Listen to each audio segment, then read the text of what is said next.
வணக்கம். சுவையின் ரகசியம். இன்றைக்கி நம்ம பார்க்க போகிறது வடகரி. இட்லி, தோசை, இடியாப்பம், அதுக்கு சைட் டிஷ் வந்து வடகரி. அதை இப்போ நம்ம பார்க்க போகிறோம்.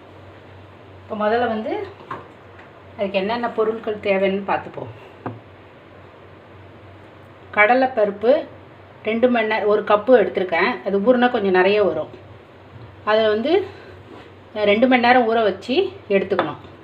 அப்புறம் 2 வெங்காயம், 3 தக்காளி, 1 தக்காளி இந்த மாதிரி கட் பண்ணி வச்சுக்கணும். 2 தக்காளி வந்து இந்த மாதிரி அரைச்சி வச்சுக்கணும், மிக்சியில் போட்டு அரைச்சி வச்சுக்கணும். அதுக்கப்புறம் வந்து இதில் பட்டை, சோம்பு, படி சோம்பு, பெரிய சோம்பு, அப்புறம் வந்து இந்த இது படி சோம்பு, பட்டை, கிராம்பு, அப்புறம் தனியாத்தூள், பச்சை மிளகாய், கருவேப்பிலை, கரம் மசாலா, இஞ்சி பூண்டு பேஸ்ட்டு, அப்புறம் கொத்தமல்லி, மிளகாத்தூள், எண்ணெய், தண்ணி. இப்போ நம்ம மிக்சியில் ஃபஸ்ட்டு இதை போட்டு பொடி பண்ணி எடுத்துக்கணும். நல்லா அரைச்சி எடுத்துக்கணும். ரொம்ப நைஸாக அரைக்கக்கூடாது. கொஞ்சம் ஒரு அளவுக்கு நான் காட்டுறேன். இப்போ இதில் வந்து 1 பச்சை மிளகாவும் 1/4 டீஸ்பூன் வந்து சோம்பு போட்டிருக்குறேன். இது போட்டு அரைக்கணும். அது கூட கொஞ்சம் உப்பு ரொம்ப போடக்கூடாது. ஒரு 1/2 டேபிள் ஸ்பூன் போடணும். போட்டுட்டு அரைச்சி எடுத்துக்கணும். அரைச்சா இந்த மாதிரி வரும். ரொம்ப நைஸாக அரைக்கக்கூடாது. கொஞ்சம் குறைன்னு ஓரளவுக்கு அடித்தா போதும். கொஞ்சம் தண்ணி போட்டுக்கணும். ரொம்ப தண்ணி போடக்கூடாது. ஒரு 2 ஸ்பூன் தண்ணி போட்டு இந்த மாதிரி அரைச்சி நம்ம எடுத்துக்கணும். ஃபஸ்ட்டு இந்த மாதிரி எடுத்து பவுலில் எடுத்து வச்சுக்கணும். இந்த மாதிரி பவுலில் போட்டு எடுத்து வச்சுக்கணும். எடுத்து வச்சுட்டு அதில் இருக்கிற இது வந்து ஒரு 1/2 கிளாஸ் தண்ணி போட்டு இதை இந்த மாதிரி இப்படி கழுவி எடுத்துக்கணும். இந்த தண்ணியை வந்து அந்த மசாலா பண்ணி இது பண்ணும்போது அது கூட சேர்ந்து சரியாக வரும். இது பாருங்கள், இது மாதிரி எடுத்து வச்சுக்கணும். தண்ணியை வேஸ்ட் பண்ணக்கூடாது. அந்த தண்ணியை இப்படி வச்சுக்கணும். இப்போ நம்ம ஸ்டவ் ஆன் பண்ணி ஆரம்பிக்கலாம். ஸ்டவ் ஆன் பண்ணிப்போம். இப்போ நம்ம முதல்ல குருமா ரெடி பண்ணிப்போம். அதுக்கப்புறம் அந்த பக்கோடாவை பொரித்து போடணும். இப்போ வந்து 2 டேபிள் ஸ்பூனு எண்ணெய் விடுறேன். எண்ணெய் காஞ்சிருக்கு.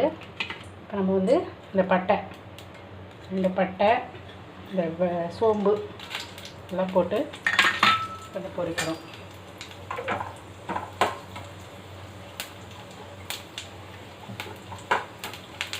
கூட கருவேப்பிலை, அப்புறம் வெங்காயம் கட் பண்ணி வச்சுருக்கேன். 2 வெங்காயம்,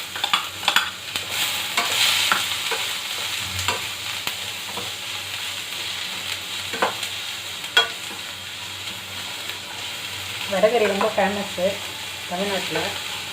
எல்லோரும் விரும்பி சாப்பிடுவாங்க. உங்கள் வீட்டிலே பண்ணலாம். அப்படி டேஸ்ட்டாக பண்ணுறீங்க.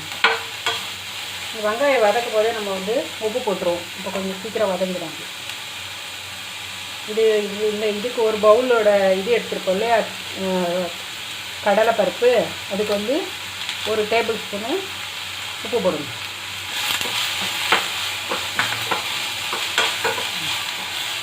நல்லா வதங்கு.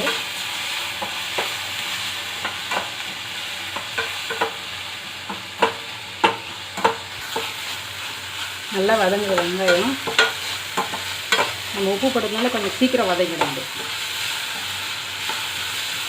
வந்து நம்ம அந்த இஞ்சி பூண்டு பேஸ்ட் வச்சுருந்தோம் இல்லையா, அது 1 டேபிள் ஸ்பூன் போடணும். அது கொஞ்சம் நல்லா வதக்கணும்.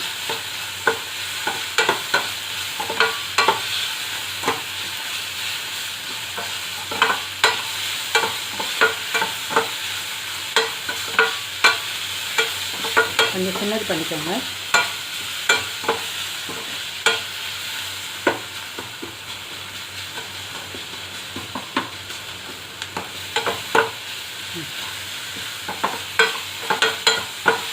நல்லா வதங்கிருக்கு.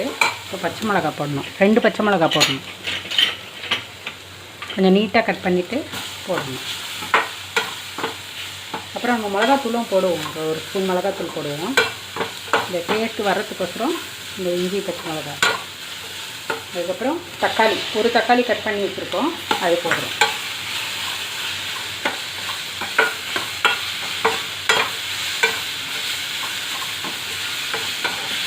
அப்புறம் 2 தக்காளி வேறு அரைச்சி வேறு தனியாக வச்சுருக்கோம் நம்ம, அதுவும் சேர்க்கணும். நல்லா வதங்குது.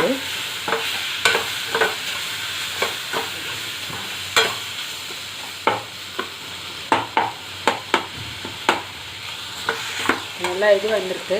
இப்போ நம்ம வந்து 1 ஸ்பூன் வந்து கரம் மசாலா, அப்புறம் 2 டேபிள் ஸ்பூனு ஜீரக இது பொடி, தனியா பொடி, 1 டேபிள் ஸ்பூனு மிளகாத்தூள். இதெல்லாம் நல்லா வதக்கிக்கணும். இந்த பச்சை வாசம் போகிற மாதிரி வதக்கிக்கணும்.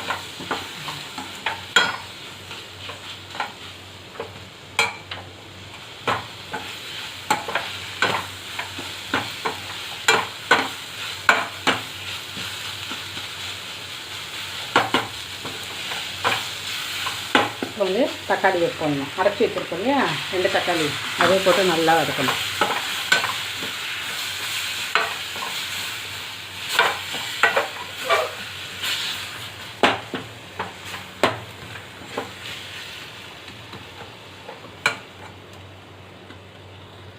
இப்போ நம்ம இந்த இது பண்ணி அரைச்ச தண்ணி இருக்கும் இல்லையா, அது லாஸ்ட்டில் அந்த தண்ணியை போடணும்.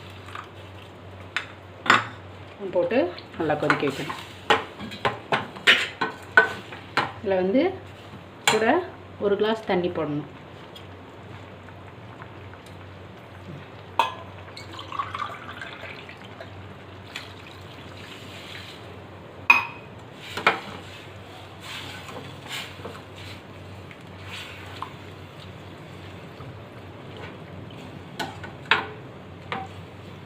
நல்லா கொதி வரட்டும். 1 கிளாஸ் போட்டிருக்கேன், இன்னொரு 1/2 கிளாஸ் போட்டிருக்கேன், 1/2 கிளாஸ் போடுங்க. ஏன்னா அந்த இது கொஞ்சம் நம்ம பொரிச்சு போடும்போது கரெக்டாக இருக்கும். இப்போ கொஞ்சம் கொதி வரட்டும். பார்த்தீங்களா, நல்லா கொதி வருது. ஒரு 3 நிமிஷம் நல்லா கொதிக்கிற மாதிரி வைங்க. அதுக்கப்புறம் நம்ம வேறு பாத்திரத்தில் எடுத்து மாற்றிக்கலாம். இது கூட கொஞ்சம் கொத்தமல்லி போட்டுட்டு நம்ம ஒரு பாத்திரத்தில் எடுத்து மாற்றிக்கலாம். ஸ்டவ் ஆஃப் பண்ணிவிடுவோம். இது ரெடி ஆகிடுச்சு. இப்போ நம்ம இந்த சின்னதாக பகோடா போட்டு ரெடி பண்ணி இதில் போட போகிறோம்.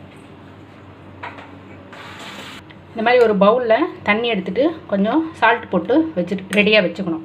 ஏன்னா நம்ம இப்போ பொரிச்சிட்டு இதில் போட்டுட்டு இதுலேருந்து எடுத்து தான் அதை போட போகிறோம். ஏன்னா அதில் இருக்கிற எண்ணெயெல்லாம் எடுத்துரும். அது ஸ்டவ் ஆன் பண்ணிப்போம்.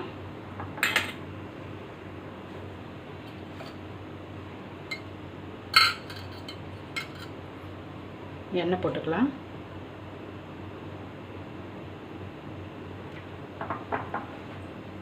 நம்ம ஒரு வாட்டி யூஸ் பண்ணிவிட்டு அந்த எண்ணெயை மறுபடியும் யூஸ் பண்ண போகிறதில்ல. அதனால் ஓரளவுக்கு திட்டமாக போட்டிருக்கோம். நம்ம இந்த மாதிரி இதில் வந்து எடுத்துகிட்டு ரொம்ப சின்னதாக போடணும்.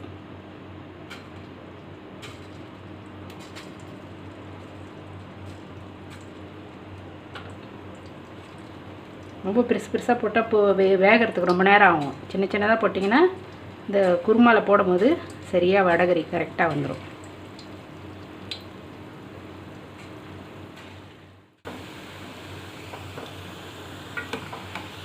வந்திருக்கு.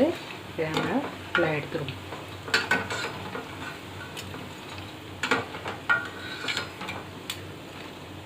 பாக்கி உள்ளதையும் நம்ம பொரித்து எடுத்துக்கலாம்.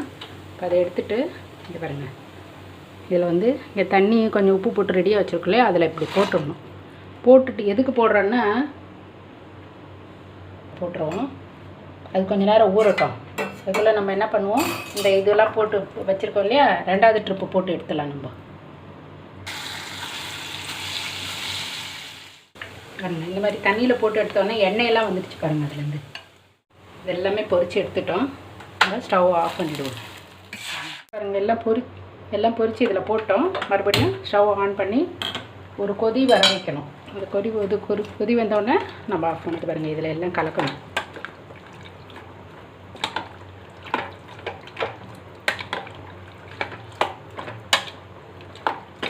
இது ஒரு 4 பேர் சாப்பிட்ற அளவுக்கு இது இருக்குது. இப்போ எல்லாமே இந்த மிக்ஸ் ஆகும். இதில் இந்த வடகறி வந்து எல்லாம் காரம் உப்பு இதெல்லாம் கலந்து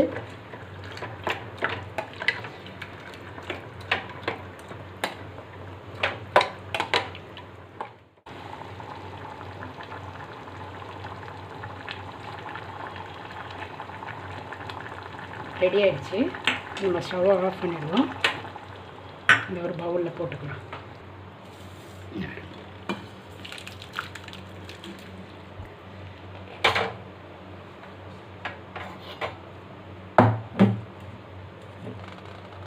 கொத்தமல்லி போட்டு